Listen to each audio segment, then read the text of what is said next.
money as possible without any repercussions, because the only way they make money is with lots of lending or gambling, effectively.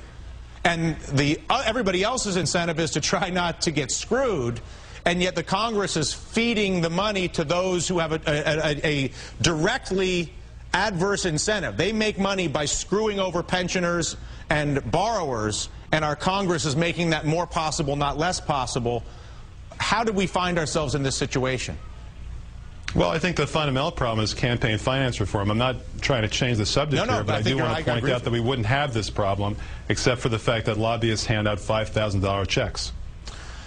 Bill, explain in the simplest sense why it is Alan Greenspan is so directly responsible for creating this con.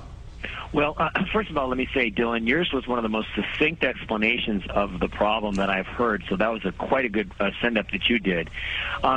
Because Greenspan is ultimately responsible because, A, he was the one who put rates at a level that was too low and then refused, in the face of all evidence, to do anything to try to retard the potential for an asset bubble. He was in denial about the equity bubble and then turned around and created the the credit/housing bubble, and to this day refuses to accept any responsibility for it. When prices are held at an artificially too low of level, by putting too much money in the system, that money seeks its way out into other places, and if you and it will end up creating a bubble.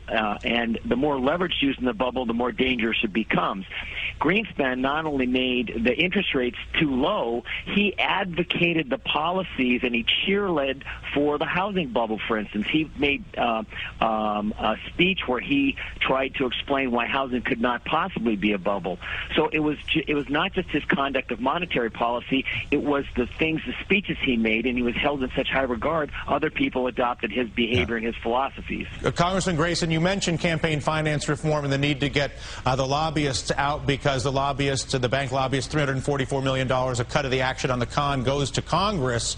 Are you as cynical as that would suggest, that basically Congress knows that they should create transparency and capital requirements, which would end the ability for there to be a con like this, but refuses to do so because they're afraid of losing those checks? I think it's worse than that, actually. We lived through an economic disaster, and now we're slowly recovering from it. We lost 20% of our national wealth in 18 months, the last 18 months of the Bush administration, and housing topped out 3.5 years ago, not just in Florida, but around the country, and nobody has been held responsible, not Alan Greenspan, not anybody else. In Japan, they have a way different solution to these kinds of problems. It's called Harry-Carry. I think what confuses people at this point, Congressman, and having been talking about this incessantly for a few years now, most people, if you look at the polling, understand at least enough of this to know that Congress works for the banks, not for the American people, and yet Congress still seems phenomenally willing to drag its feet in addressing this. Harry-Carry may be interesting or nice. We're probably not going to see it. We live in a democracy where we're told we elect people who look out for our interests, and yet the same people are creating laws that allow this group to con the American people out of the largest transfer of wealth in the history of the world with no consequences. Are you suggesting special interests have so much control that our government literally is willing to facilitate that level of wealth transfer with no consequences? I think that's a fair statement, and I would add to what was said before that we've got the creation of the idea of too big to fail under Alan Greenspan. We've got him gunning the economy through the Y2K money supply increase that led to economic disaster within 4 months. He made mistake after mistake after mistake, and what we never hear from any of these people is, "I'm sorry." We don't even hear that. And I think it's because the system is enslaved. Yes, that's right. And the Senate bill unfortunately does that. The Senate bill takes whatever possibility there is of somebody who's actually looking out for the consumer and puts that in, of all places, the Federal Reserve as the one responsible to do that. The Federal Reserve, which is actually run by big banks, it's governed by big banks. They choose the people who occupy the seats of power in each regional bank. And yet we're going to be giving them more power. Go ahead, Bill.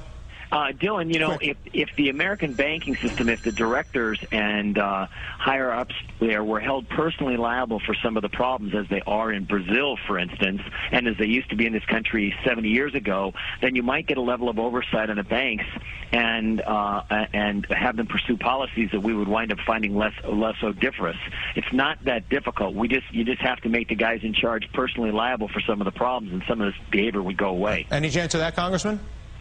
Yes, in fact, we're working on a bill to do exactly that, and we've examined what happens in other countries when they make the kinds of mistakes we've seen the last few years in America. And it's not a pretty picture for the people in charge, either in Wall Street or in the Capitol. Yeah.